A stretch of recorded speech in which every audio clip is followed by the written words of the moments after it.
Shalom, it's your brother Kasha Kwala coming back at you with another lesson, giving all glory, honor, and praises to Yahweh by Hashem, Yahweh Shai, by Hashem Achakwadash. Double honors to the apostles and the elders, great millstone to rule and teach well.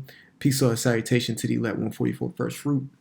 Today we're going to get into delayed gratification and also delayed or anticipated consequence. Okay, but I'm going to just say delayed consequences. These are two things or two little phrases or whatnot that people who are not in the know, and I mean not in the know as in not knowing Yahweh Bashem Yahweh Shai and the truth and the correct doctrine, these are the things that people do not understand. Delayed gratification and delayed consequences. So let's read delayed gratification or deferred gratification. This is the resistance to the temptation of an immediate pleasure in hope of obtaining a valuable and long-lasting reward in the long term.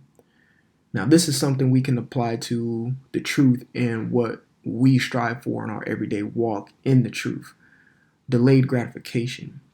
We are okay with taking the low and taking this straight gate, taking the long way, taking the hard route, you could say, in order to get the result that we want.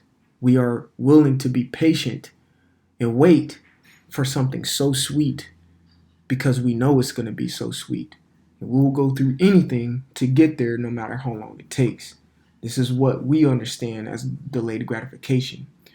When you're in this truth, you have no other choice but to exercise delayed gratification, because it's not our time to when we get what we want.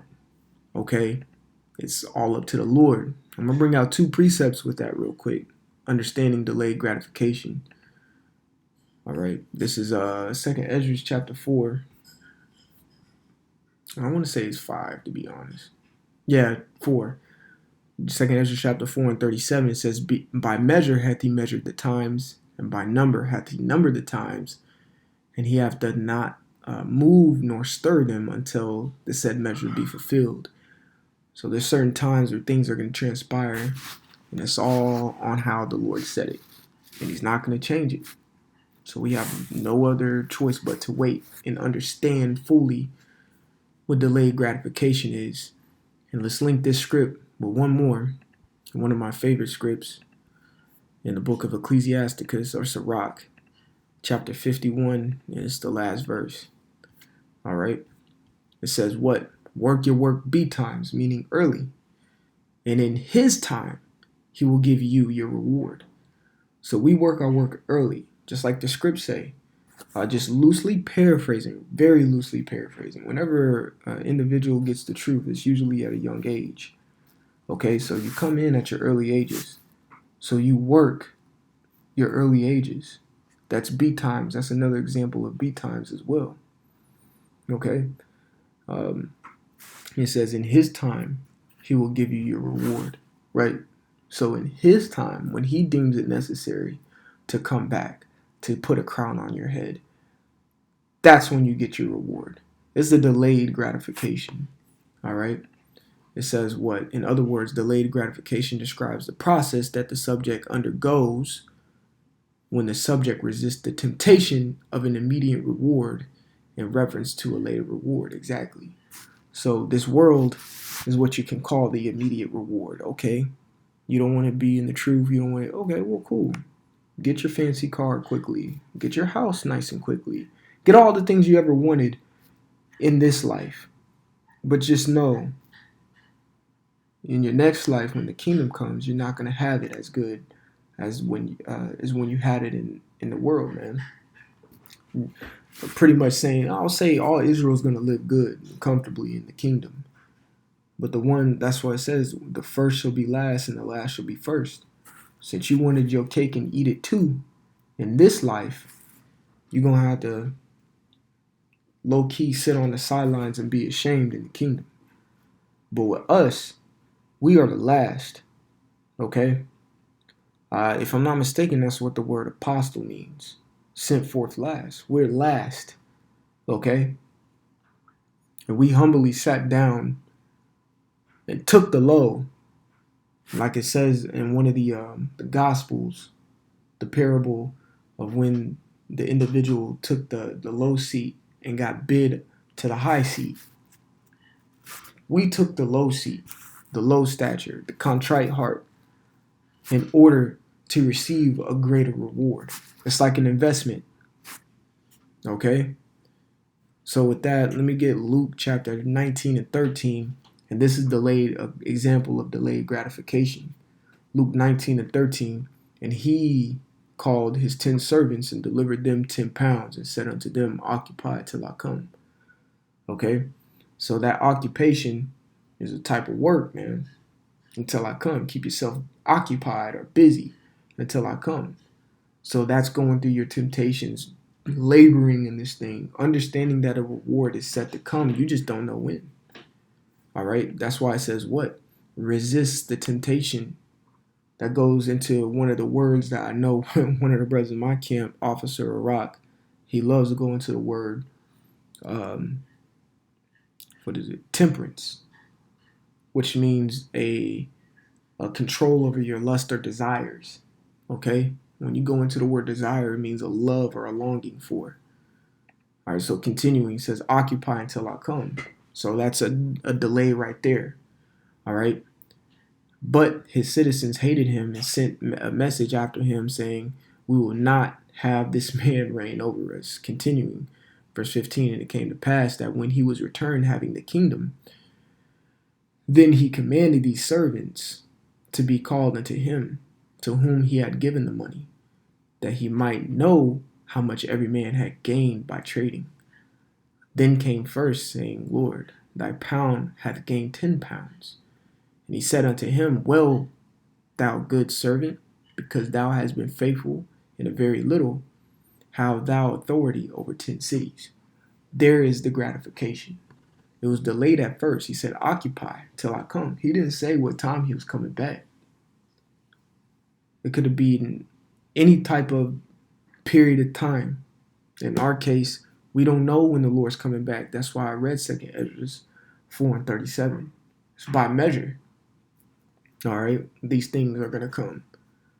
But you occupy until he comes. Okay, let me hold this real quick. This is Revelation 2 and 25. It says, but that which ye have already hold fast till I come. That's pretty much saying to be patient. And you already have your crown. Just hold on to it. Don't let no man take your crown. The scriptures say that. You already have it in your possession. It's just, are you going to have the faith and the fortitude and the mental stability to keep the crown through whatever temptation that you go through, even if you have to step up and face death? Are you going to hold on to that crown? Okay? And be patient until he comes. All right? So going back to Luke, it says what? It says, then came the first saying, Lord, thy pound hath gained 10 pounds.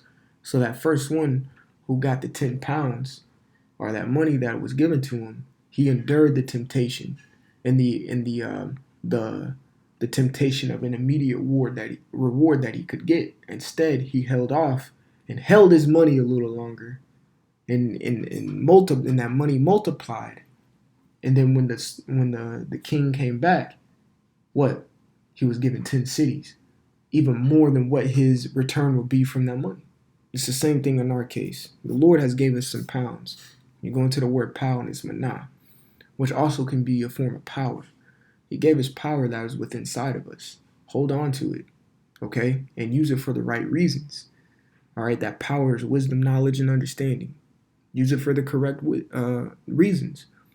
And in due time, like we read in Ecclesiastes 51, he will give you the reward which you are deserving of, you could say, okay? Because you held fast until he come and you occupied yourself and stayed occupied and busy in the work that he told you to do, and you were patient in doing it. All right? This is something that people all over the world cannot understand. Delayed gratification.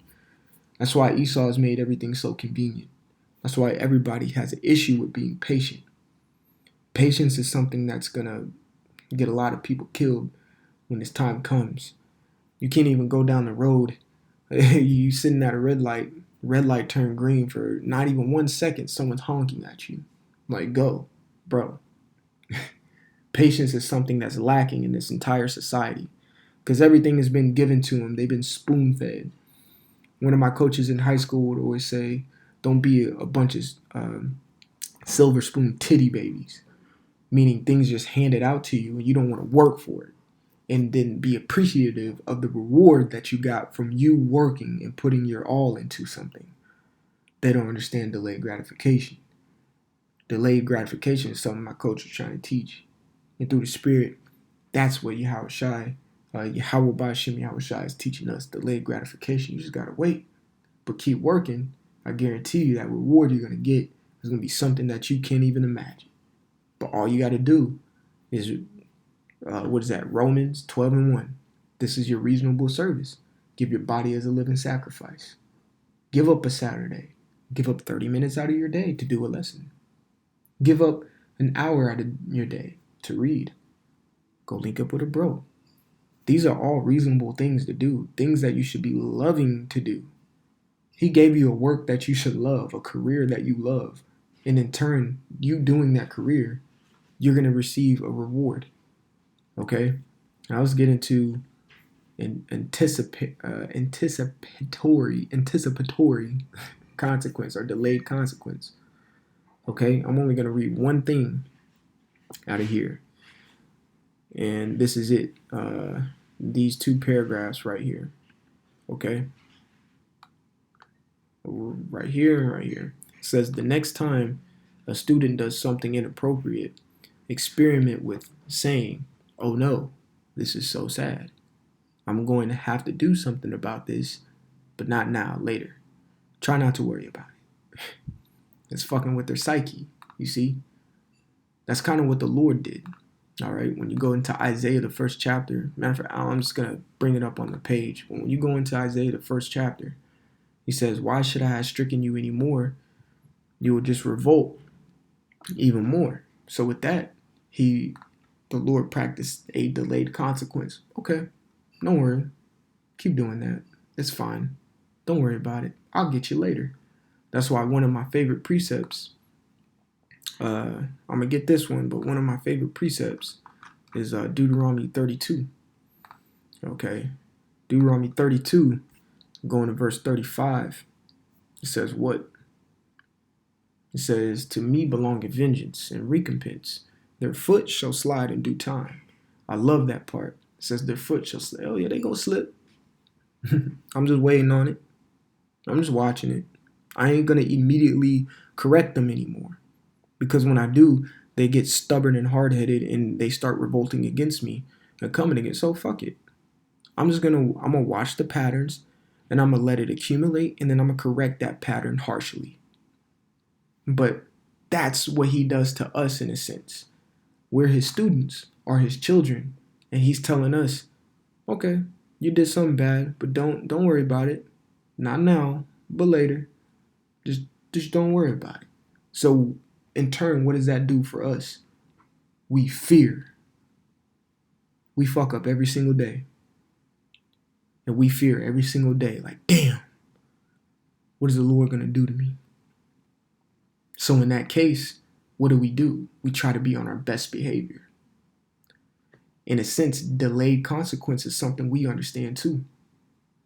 Therefore, you should be watching your every move. You should be living like you're walking on thin ice with an egg on a spoon and you're trying to get to the other side. You don't want to crack that ice or you're going to fall into the deep. You want to crack that egg and you're not going to have nothing to eat. You see? That's how the Lord treats us. But people don't understand delayed consequence. So that brings us to this precept, Ecclesiastes chapter 8, verse 11. It says, "Because the sentence against an evil work is not executed speedily, therefore the heart of the sons of men is fully set in them to do evil," because they don't have a full comprehension of delayed consequence. They're not anticipating a consequence because the society says it's okay. Oh, I can be a pedophile. Nothing happened to me. Well, so I'm good. Oh, I can be a homosexual. Nothing happened to me, so it's right. How can it be wrong? But that's fine, because the Lord is letting the pattern, and it's called what? A case being built, happen. The judgment is going to be ridiculous. But for us, we understand that. Therefore, we're drinking the cup of indignation. We've been sipping on that ever since we've been in the truth. That's why it says in the book of Micah, I will bear the indignation of the Lord because I have sinned against him. We understand what we've done. And we understand why certain quote unquote bad times hit us. We may be going through it. And I say quote unquote bad times because the bad times shape our character and build us into the man that we are. So we're really winning. But these people are going through it in vain and not understanding. So they don't understand delayed consequence. Therefore, they're not going to repent for their actions. They're not going to change their actions. And their consequence is going to be so harsh. But ours, we may have to go through a little temptation, yes, but it will be bearable, just like it says in Corinthians. He won't put us through anything that we can't, go through, and he will give us a way to escape. You see? So it says the love and the logic and anticipatory. I say that so bad. Anticipating consequence allows you time to anticipate. So that's mercy. The Lord has given us time to anticipate how things are. We have time to anticipate Jacob's trouble by understanding the prophecies that are here. We get that something's about to happen. We can anticipate and brace for it. The Lord is saving our lives.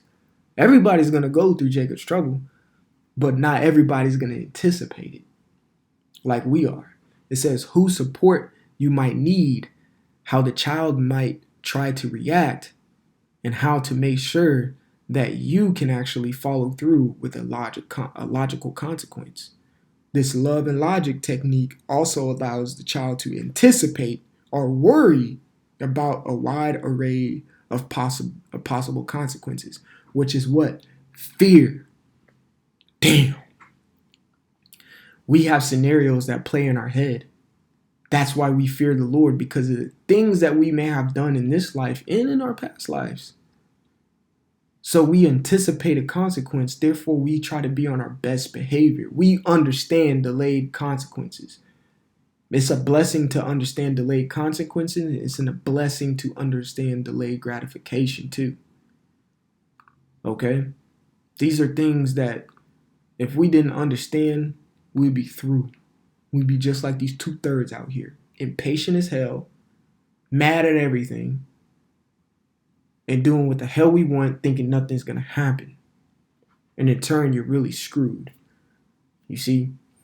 So Lord willing, this lesson was edifying about delayed gratification and delayed consequences.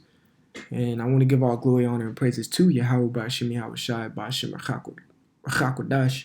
Double honors to the apostles and elders of Great Millstone who rule and teach well. Peace, love, salutation to the elect 144 first fruit. Until the next time, Shalom.